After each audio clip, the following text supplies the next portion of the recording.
Now, it is a medical term that describes that you can breathe well.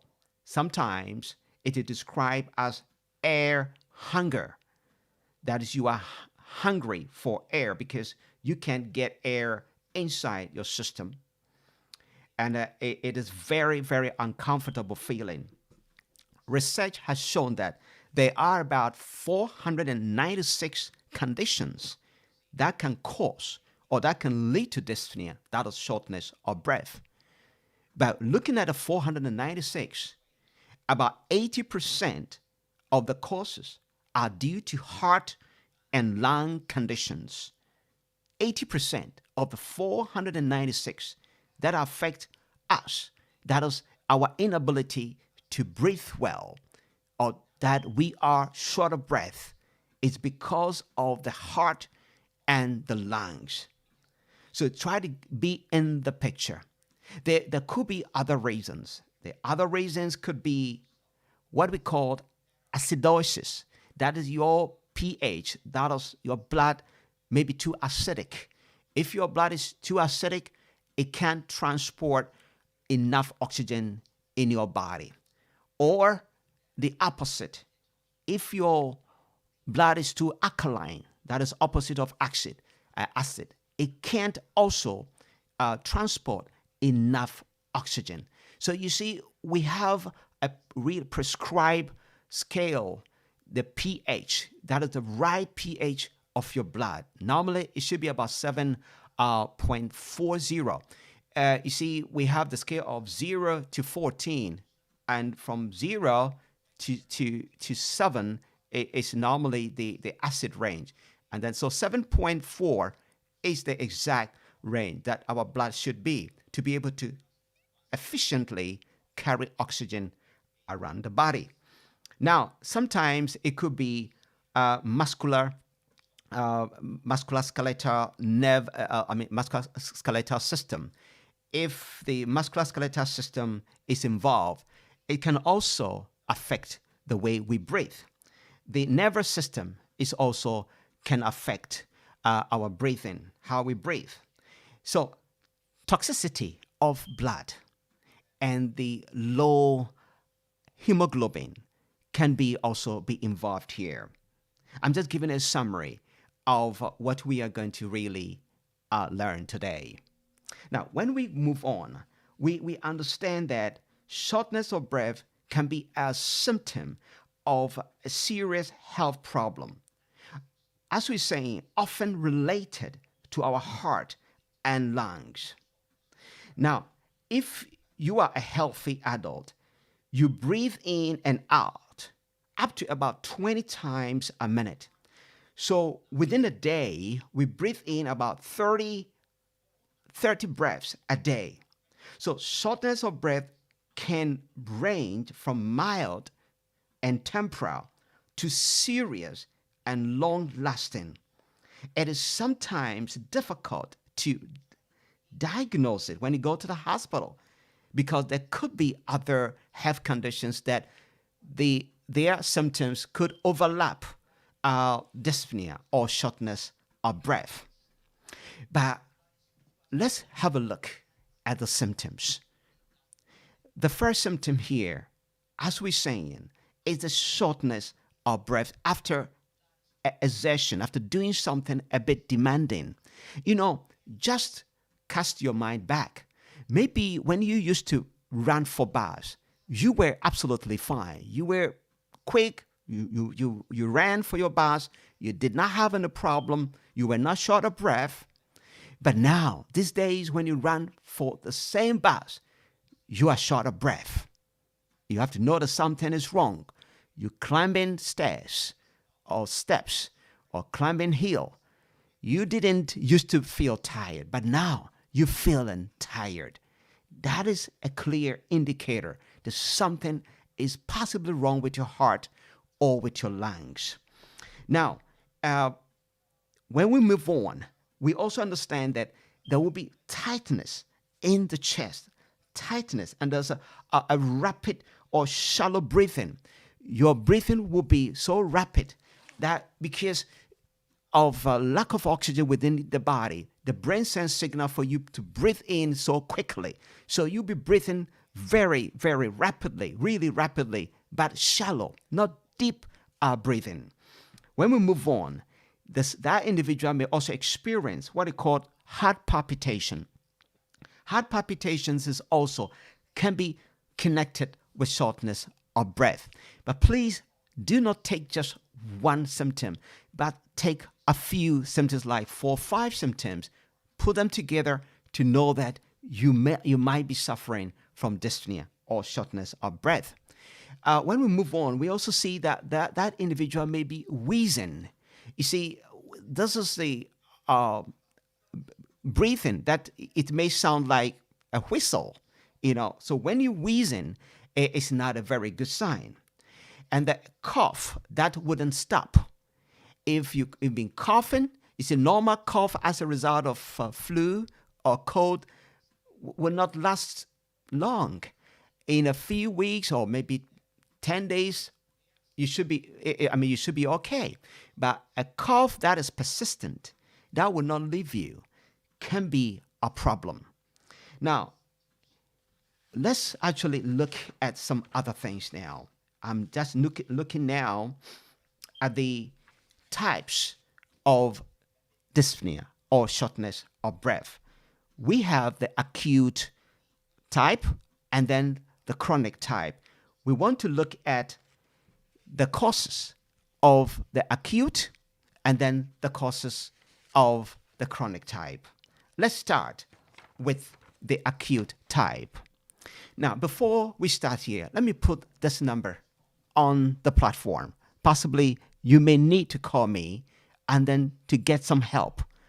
Not only dyspnea or shortness of breath, but it could be anything. Just give me a call.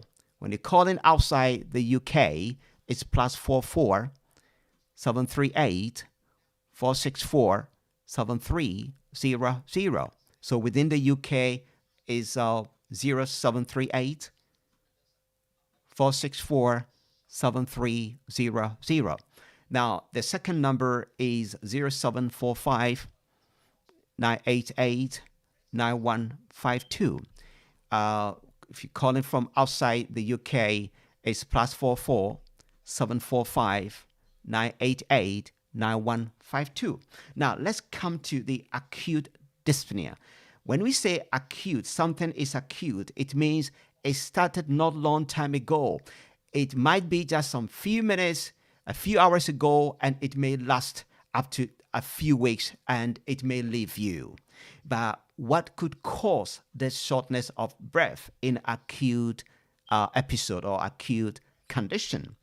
The first thing could be a normal choking or inhaling, something that could block your breathing air passage. It could be just something that may not be too dangerous, but it could block your air passage. But another point here, another cause could be allergic reaction. And if that individual has allergic reaction, it can also lead to acute or a temporary shortness of breath. Another cause can be anemic condition. If that person is anemic, it means the person has a low red blood cell count. If you have a low red blood cell count, that can definitely lead to poor oxygenation in that person, and so that person may be, that person may experience shortness of breath. Another one is a serious loss of blood. If you seriously lose blood, it can result in anemic condition, especially women that may have hormonal imbalance. Because of the hormonal imbalance, they have heavy menstruation. If they have a heavy menstruation, normally their red blood cell count may come down, or they may be anemic because of that. It can also lead to that problem. Some individuals may be exposed to dangerous levels of carbon monoxide, and the carbon monoxide sources is the motor vehicles in the city like London or other big cities. The individual may inhale this carbon carbon monoxide in your bloodstream. When you get carbon monoxide into your bloodstream, definitely the oxygenation or transport of oxygen within your body may be inefficient, and that can lead to shortness of breath as well. We have a condition that is called hypotension. Hypotension is a low blood pressure. Mostly we talk about a high blood pressure. We don't talk about hypotension. In the future, we'll be talking about that in details. If that individual has a low blood pressure, that person can also experience shortness of breath. We have a condition called pulmonary embolism. Pulmonary embolism is a clot that can form in the artery supplying blood to your lungs. So if that particular artery or that blood vessel supplying blood to your lung has a clot, or there's a clot in that artery, that can lead to shortness of breath. So if that individual has shortness of breath, that person cannot estimate it or shouldn't underestimate it, because there could be a very serious underlying health condition. And that we have a condition called pneumothorax. Pneumothorax simply means the collapse of the lungs. If the lungs collapses, it can also lead to shortness of breath. And then hernia. Hernia is also a condition that can be a risk factor or can be a cause of shortness of breath. Heart failure, it can be also a risk and also a cause for shortness of breath. If your heart is failing, it doesn't mean that your heart is failing to pump. No, your heart is failing to meet the needs of your body. Your heart is not efficient to pump blood around. So in that case, that can be also a condition of dyspnea. Stress or anxiety can also be a factor or can be a cause of that. We have what is called cardiac tamponade. Cardiac tamponade simply means excess fluid around the heart. When there's excess fluid around the heart, it can also lead to the shortness of breath. There's also a respiratory condition called COPD, that is chronic obstructive pulmonary disease. Chronic obstructive pulmonary disease. This can also lead to this condition. And somebody who has experienced heart attack before or is about to experience heart attack can also experience dyspnea or shortness of breath. We have what is called heart arrhythmia. Heart arrhythmias can also lead to shortness of breath. If you have heart arrhythmia, it means that you have your heartbeat is not beating as it should be. There is no regular beating. That is arrhythmia. The electrical activity of the heart is not as it should be. So that person can experience heart arrhythmia, and that can also lead to this condition. We have what we call the upper airway obstruction. Upper airway obstruction, there could be a physical blockade in the breathing passage or in that airway. That can also lead to dyspnea as well. If we look at the chronic dyspnea or shortness of breath is normally asthma. In asthmatic condition, it can lead to this problem. And then, of course, the COPD, this lung or respiratory problem, can also lead to this condition. If you are overweight condition, if you are overweight, normally your heart will be overworking. Your circulation can be poor because of extra weight. So that can be also a condition normally in chronic dyspnea. We have what is called the pleural effusion. Pleural effusion is simply accumulation of fluid around the lungs. If there is an accumulation of fluid around the lungs, your lungs cannot work effectively. Another case is called crump. Crump is normally common in young children. That child involved or in question may have what they call bark-like cough. A bark-like cough, the cough is not a regular cough. A sort of harsh or croaky voice, can be involved here. That is also a cause of breathing issue in that child. Lung cancer. This is a serious condition. So if you are not breathing well, lung cancer can be a situation or can be a condition, underlying problem. We have what we call the pleurisy. Pleurisy is simply inflammation of the membrane around or surrounding the lungs. So when the membrane or that covering surrounding your lungs is inflamed, it can also lead to this condition. We have what we also call pulmonary edema. Pulmonary edema is simply excess fluid in the lungs. So when there's too much fluid in the lungs, definitely there will be shortness of breath. We have another condition called pulmonary fibrosis. Pulmonary fibrosis means just the scarring of the lungs. If the lungs are scarred, then it will be difficult for them to be efficient in terms of oxygenation. We have a condition called sarcoidosis. Sarcoidosis simply is a collection of inflammatory cells in the body. Normally, sarcoidosis affects the lungs, affect the heart, affect the kidneys. So this can also lead to shortness of breath or dyspnea. Tuberculosis can also be a factor. Heart problems like cardiomyopathy. If somebody has a cardiomyopathy, it simply means that the heart being only muscles, the heart muscles can be too thickened, and that because of that, the heart cannot effectively pump. So if the heart cannot pump effectively blood around, there will be oxygenation problem, and in effect, there will be a problem with breathing. When we move on, we also see what they call the pericarditis. Pericarditis simply means that there is inflammation of the tissues around your heart.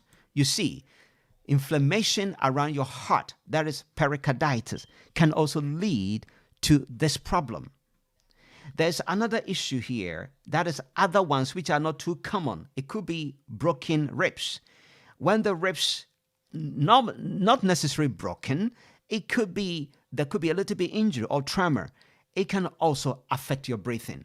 You see, the lungs are connected with the spine, that is at your back. So if you have any trauma there in your back, it can also affect your breathing naturally.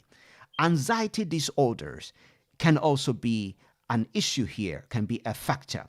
We have what is called epiglottitis. Epiglottitis is simply the swelling of the lid of your windpipe.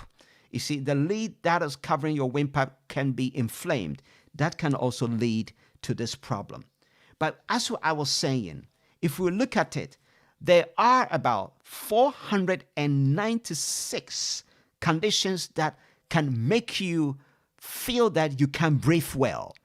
496, but 80% of the 496 is because of your heart and because of your lungs. If we understood the factors well, the causes, it was very clear that everything is about lungs, everything is about your heart. So listeners, if you are not breathing well, if in the past you used to breathe well, let's say catching a bus, running by the stairs, if you're in your 40s, 50s, 60s, you should be able to run quickly by the stairs without experiencing shortness of breath. You should be able to do that. Don't say because of age. Don't let anybody put a label on you telling you you can't breathe well because of your age. Even in your 70s, 80s, you shouldn't be short of breath when you climb stairs or steps or you run for your bus. If you used to run for your bus and you can't do it now, listeners, then there's a problem, possibly with your lungs or with your heart. Do not underestimate it, because if you underestimate it, the complications could be very serious. Because if oxygenation in your body is poor, it means your brain that should receive enough blood with oxygen will not receive it. And what will happen? Your brain will be shrinking, will become smaller more quickly. Normally, with age, our brain shrinks. It shrinks with age. But you see, we can delay this shrinkage process by 20, 30 years, depending on your lifestyle. If you have good lungs, if you have good heart, and your brain receives enough oxygen with blood and with blood and then of course nutrients, you can delay the shrinking process. But if you don't do that, and there is a shortage of oxygen in your brain with time, that person can experience forgetfulness, experience dementia, brain disorders like Alzheimer's, Parkinson's diseases. And that person cannot live quality life. You see, they say that we live long these days. Yes, we live long. That is true. But what about the quality of life? So you may live long with poor quality. That you run a little bit, you are tired. And maybe heart attack is on the way. Maybe stroke is on the way. Maybe heart failure is on the way. That's why you are short of breath. Maybe that person may be experiencing or cancer might have started and you have no idea. So please do not estimate shortness of breath. That is dyspnea. Today we have been empowered through this program. Don't underestimate shortness of breath. And thank you very much for tuning in. I'm so grateful that you are supporting this program. Please go to YouTube. We have that put in Dr. James. That's natural link. And please subscribe and press the like button to support this program. And please share. You can go there, listen to a lot of presentations. Get yourself empowered. Because you see, the best weapon God has given us is the brain. Let's make use of this brain. And don't let sit down for anyone to label us that your age is that, so you are that, you are blood pressure patient, you are cancer patient, and so on. God forbid that. Get yourself empowered and take responsibility for yourself. Thank you very much for tuning in, and I look forward to be actually with you on this platform on Thursday, and then of course every Sunday, God grace. Don't miss this program and get tuned in every Thursday, 8 o'clock to 9, Thursdays and Sundays. God richly bless you, and may He smile upon you the coming week. Blessings, and I will actually meet you very, very soon.